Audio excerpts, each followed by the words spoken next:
نحمدہ ونصلی علی رسولہ الکریم اما بعد فاعوذ باللہ من الشیطان الرجیم بسم اللہ الرحمن الرحیم۔ تو اپنے پہلے سبق یا پہلی ویڈیو میں ہم نے عربی سیکھنے اور قرآن سمجھنے کے حوالے سے ایک سلسلے کا آغاز کیا، تو ہم نے پڑھا تھا کہ کلمے کی مختلف اقسام ہیں، معنی کے اعتبار سے، مادہ کے اعتبار سے، حروف صحیح اور علت کے اعتبار سے۔ تو معنی کے اعتبار سے تین اقسام، انہیں سہ اقسام بھی کہتے ہیں، اسم، فعل اور حرف۔ اسم کی تعریف جو ہے وہ یہ ہوتی ہے کہ لغوی معنی تو اس کے نشانی یا بلندی کے ہیں، اور اس سے مراد وہ کلمہ ہے جو دوسرے کلمے کے ساتھ ملے بغیر اپنے معنی پہ دلالت کرے اور ماضی، حال، مستقبل میں سے کوئی زمانہ اس میں نہ پایا جائے۔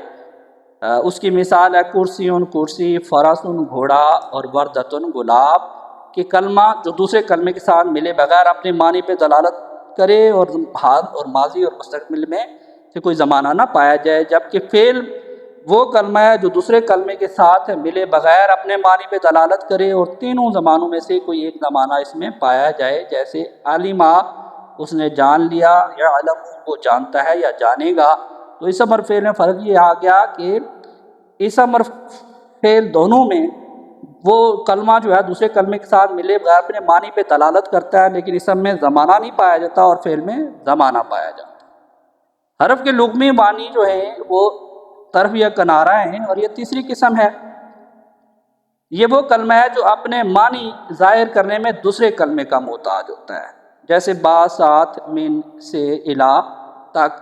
تو جب تک دوسرا کلمہ یعنی کوئی اسم یا فعل اس کے ساتھ آ کر نہ ملے تو اس کا کوئی معنی نہیں ہوتا، یہ کوئی معنی ظاہر نہیں کرتا۔ تو یہ ہماری سے اقسام ہوگی معنی کے اعتبار سے۔ پھر اصل کے اعتبار سے اسم کو تین اقسام میں تقسیم کیا گیا ہے: مصدر، مشتق، مشتق اور جامد۔ مصدر جو ہوتا ہے اس کے لغوی معنی تو نکلنے کی جگہ ہے، لیکن یہ وہ اسم ہے جو کسی کام کے ہونے پہ دلالت کرے اور اس سے افعال اور اسماء مشتقہ بنائے جائیں، اور اس کے ترجمہ کے آخر میں نا اور فارسی میں دن اور تن آئے، اور شربن اس کی ہم نے مثال دی پینا۔ اب مشتق جو ہوتے ہیں یہ نکالا ہوا اس کے لغوی معنی، اور یہ وہ اسم ہے جو مصدر سے اس طرح نکلے کہ اس کے اصلی حروف اور معنی باقی رہیں، صرف اس کی شکل نہیں بن جائے۔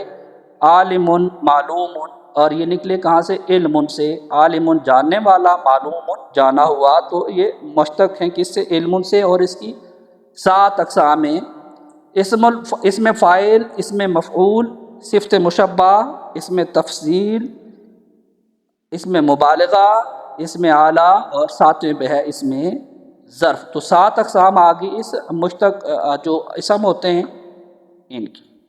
پھر تیسری قسم ہے جامد، یعنی اس کو لغوی تو منجمد ہے، یہ وہ اسم ہے جو کسی دوسرے کلمے سے نہ نکلا ہو، جبکہ مشتق تو نکلے ہوتے ہیں، اور نہ یہ مصدر ہو، نہ ہی دوسرے کلمے سے نکلا ہو۔ الغبار گرد، الغصن ٹہنی، زہرۃ پھول۔ تو یہ وہ اسم ہوتا ہے جو کسی دوسرے کلمے سے نہ نکلا ہو اور نہ ہی مصدر ہو، تو اس کو جامد کہتے ہیں۔ اب پھر فعل کی ہم بات کریں گے تو زمانے کے اعتبار سے فعل کی 3 قسمیں ہیں: ماضی، مضارع اور امر۔ یہ عربی زبان کے لحاظ سے ماضی جو ہے وہ گزرے ہوئے زمانہ ہے، تو وہ فعل ہے جو کسی کام کے گزشتہ زمانے میں واقع ہونے پر دلالت کرتا ہے، جیسے نصرہ اس نے مدد کی، علما اس نے جان لیا۔ مضارع وہ فعل ہے جو کسی کام کے زمانہ حال یا مستقبل میں واقع ہونے پہ دلالت کرتا ہے، یعنی حال اور مستقبل دونوں اس میں شامل ہوتے ہیں مضارع میں، جیسے ینصرو وہ مدد کرتا ہے یا کرے گا، یذهب وہ جاتا ہے یا جائے گا۔ امر جو ہے تیسرا وہ فعل ہے جس کے ساتھ کسی کو زمانہ مستقبل میں کام کرنے کا حکم دیا جاتا ہے یا کسی سے کام کرانے کی خواہش کی جاتی ہے، جیسے انصر تو مدد کر، لینصر چاہیے کہ وہ مدد کرے۔ یا تو حکم دیا جاتا ہے کسی کام کا کرنے کا مستقبل میں، یا کسی سے کام کرانے کی خواہش کی جاتی ہے، تو یہ امر ہوتا ہے۔ تو ماضی، مضارع اور امر 3 ہم نے پڑھی۔ پھر اس کی فعل کی تقسیم مفعول بہی کی ضرورت یا عدم ضرورت، یعنی اس کو ضرورت ہے اس کی یا نہیں ہے، اس کی بنیاد پہ دو اس کی اقسام ہیں، لازم اور متعدی۔ لازم وہ فعل ہے جو صرف فاعل کو چاہتا ہے، اسے مفعول بھی کی ضرورت نہیں ہوتی، اس کا مقصد پورا ہو جاتا ہے۔ ذہب تلمیذ، شاگرد گیا، دخل معلم، استاد داخل ہو گیا، تو بات پوری ہو گئی۔ جبکہ متعدی کے لیے وہ فعل ہے جو فاعل کے علاوہ مفعول کو بھی چاہتا ہے کہ مفعول کے بغیر بات پوری نہیں ہوتی، جیسا شربت تلمیذ ماء کہ شاگرد نے پانی پیا۔ پھر فعل کی تقسیم کی گئی ہے نسبت کے اعتبار سے، تو اس اعتبار سے اس کی دو قسمیں ہیں، معروف اور مجہول۔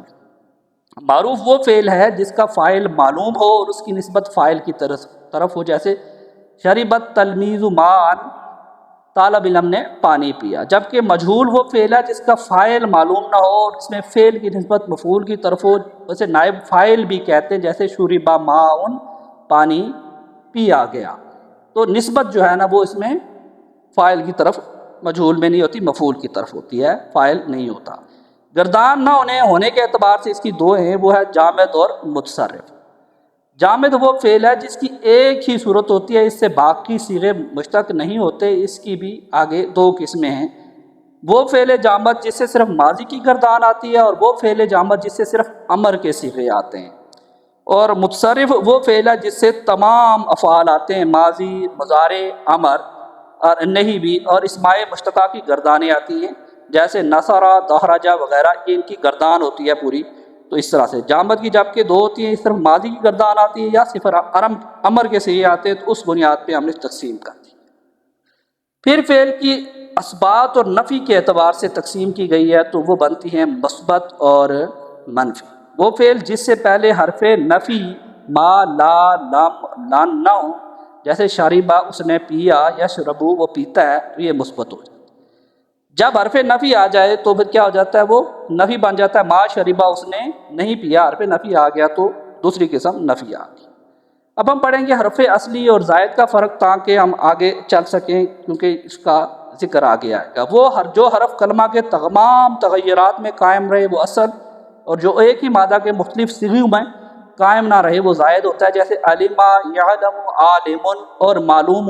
ان میں عین، لام اور میم حروف اصلیہ ہیں، اور یہ الف اور واو زائدہ ہیں۔ تو جو وہ قائم رہتے ہیں مختلف صیغوں میں تو وہ اصلی ہوتے ہیں، اور جو قائم نہ رہے وہ زائد ہوتے ہیں۔ اب ہم بات کریں گے 6 اقسام کی، جو ہم نے پڑھی تھی کہ مادہ کے اعتبار سے اس کی 6 قسمیں ہیں کلمے کی: ثلاثی مجرد، ثلاثی مزید فی، رباعی مجرد، رباعی مزید فی، خماسی مجرد اور خماسی مزید فی۔ تو ابتدائی طور پر مادہ کے اعتبار سے کلمہ کی 3 طرح کا ہوتا ہے، پھر اس کی آگے تقسیم کر کے 6 بنے۔ تو پہلے ثلاثی سہ حرفی، وہ کلمہ جس میں 3 حروف اصلیہ ہوں، یعنی جب نئے صیغے بنے تو اس میں وہ قائم رہے، علم، قلم۔ اور جو رباعی مجرد ہوتے ہیں جس میں صرف 4 حروف اصلیہ ہیں، جیسے دہرجہ، ثعلب۔ اور خماسی مجرد جس میں 5 حروف اصلیہ ہوں، جیسے سفر، جلل، کہ جب اس میں جو حروف اصلیہ ہوتے ہیں وہ خماسی میں 5 ہوتے ہیں، رباعی میں 4 ہوتے ہیں، اور ثلاثی میں 3 ہوتے ہیں، جو مختلف صیغوں میں ثلاثی میں صرف وہ بدلتے نہیں ہیں جب صیغے نئے بن رہے ہوتے ہیں گردان میں۔ پھر ان ثلاثی مجرد کا ایک اور اس کی قسم، اس کو جب تقسیم کرتے ہیں تو بن جاتا ہے ثلاثی مزید فی، جس میں 3 حروف اصلیہ کے علاوہ کوئی حرف زائد بھی ہو، جیسے زمان، اکرما، ان میں الف زائد آئے۔ رباعی مزید فی، یہ بھی رباعی مجرد میں تو 4 حروف اصلیہ ہوتے ہیں، لیکن رباعی مزید فی میں 4 حروف اصلیہ کے علاوہ کوئی حرف زائد بھی ہو، جیسے تدحرج، کندیل۔ اور خماسی مجرد میں 5 حروف اصلیہ ہوتے ہیں، لیکن خماسی مزید فی میں 5 حروف اصلیہ کے علاوہ کوئی حرف زائد بھی ہوتا ہے، زائد بھی ہو، تو جیسے اس کی مثال دی خنزریس، پرانی شراب، اس میں یہ زائد ہے۔ تو ہم نے پڑھا حروف زائد اور اصلیہ میں فرق یہ ہے کہ حروف اصلیہ جو ہے جب صیغے بنتے ہیں اس سے نئے تو وہ قائم رہتے ہیں، جبکہ زائد جو ہے نا وہ بدلتے رہتے ہیں۔ صدق اللہ العظیم۔